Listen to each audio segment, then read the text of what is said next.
सद्गुरु श्री ब्रह्म चैतन्य महाराज गोंदवलेकर, इनका प्रवचन 22 नवंबर।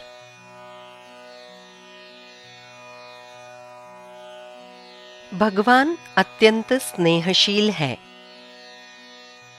तुम बहुत कष्ट उठाकर यहाँ आते हो। कितनी परेशानी, कितना त्रास तुम्हें सहन करना पड़ता है, और फिर यहाँ आने के बाद क्या कम दुर्दशा होती है? परंतु हम यहाँ किस लिए आते हैं? हमें क्या चाहिए?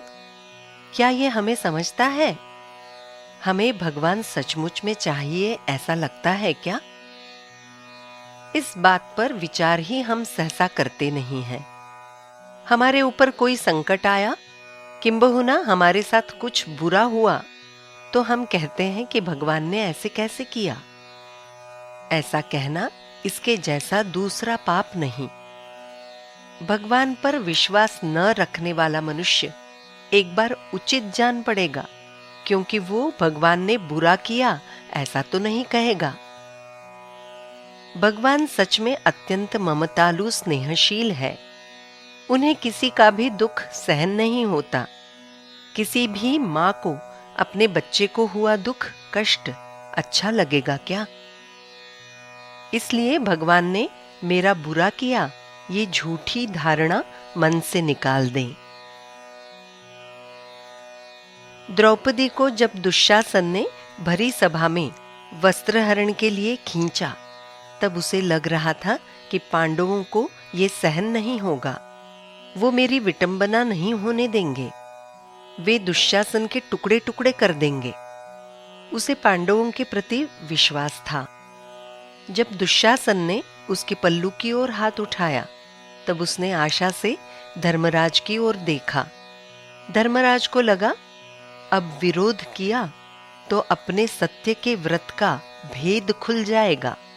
इसलिए उसने शर्म से गर्दन झुका दी।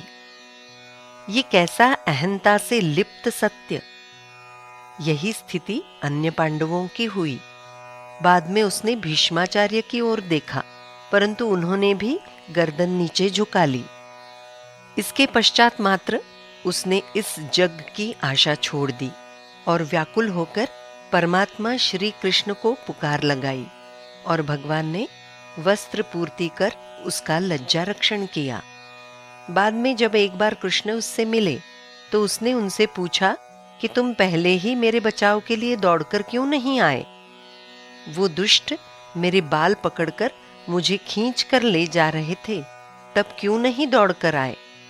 तब श्री कृष्ण ने उससे कहा, इसमें मेरा क्या दोष? मैं तुम्हारे रक्षण के लिए आतुर था, परंतु तुम्हें पांडवों से और अन्य लोगों से आशा थी।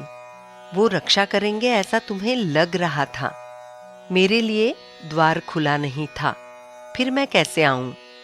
तुमने जब जग की आशा छोड़ दी और मुझे पुकारा, उसी समय मैं तुमसे मिलने दौड़कर आ गया। जग की आशा, आसक्ति छोड़े बिना परमेश्वर तक हमारी पुकार कैसे पहुंचेगी? जिस बात पर हमारा प्रेम होता है, उसी बात की हमें आवश्यकता होने लगती है। हमें भगवान की आवश्यकता लगी है क्या? भगवान से प्रेम लगने के लिए उसके अखंड सहवास में रहना अत्यंत जरूरी है, और ये सहवास हमें प्राप्त होगा तो वो केवल एक उसका नाम लेने से ही प्राप्त होगा। भगवान का नाम लेकर उसका प्रेम पाओ, यही मेरा कहना है। सब भूलकर भगवान की प्रार्थना की तो वो कृपा करते हैं। जानकी जीवन स्मरण जय जय राम।